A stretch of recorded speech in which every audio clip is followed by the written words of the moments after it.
தளபதி விஜய் இப்போ டிராகன் பட டீமை கூப்பிட்டு சில வாழ்த்துக்களும் விஷஸும் வந்து சொல்லியிருக்காரு. ஸோ அதில் சில ஃபன்னான எலமெண்ட்ஸும் இருக்குது. அந்த வீடியோவை ஸ்கிப் பண்ணாமல் பார்த்துட்டு ஒரு லைக் பண்ணிவிட்டு பாருங்கள்.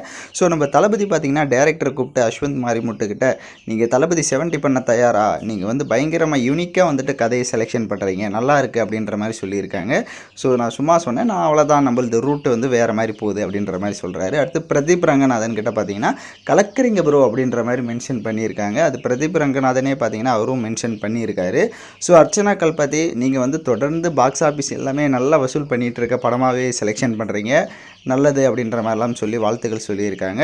ஸோ அது மட்டும் இல்லாமல் நம்ம பிரதீப் வந்துட்டு ஆல்ரெடி வந்துட்டு சில இன்டர்வியூவில் வந்து சொல்லியிருக்காரு, நான் வந்துட்டு ஒரு ஆக்ஷன் அட்வென்ச்சர் படமாக வந்துட்டு தளபதிக்கு எழுதினேன், பட் அது இப்போ வந்து என்னால் பண்ண முடியாது அப்படின்ற மாதிரி வந்து சொல்லியிருக்காரு. அதே மாதிரி அஸ்வந்த் மாரிமுத்தும் அவருமே வந்துட்டு சில இன்டர்வியூஸில் வந்துட்டு தளபதி மட்டும் அரசியல் விட்டுட்டு படத்துக்கு வந்துட்டார் அப்படின்னா நான் டக்குன்னு போயிட்டு வீட்டு முன்னாடி நிச்சிருவேன் அப்படின்ற மாதிரிலாம் சொல்லியிருந்தார்.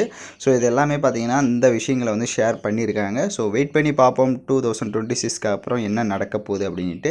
ஸோ டிராகன் படம் உங்களுக்கு எந்த அளவுக்கு பிடிச்சிருந்தது அப்படின்றத மறக்காமல் கமெண்ட் பண்ணிவிட்டு சேனலுக்கு சப்ஸ்கிரைப் பண்ணிவிட்டு லைக் பண்ணிவிட்டு பாருங்கள்.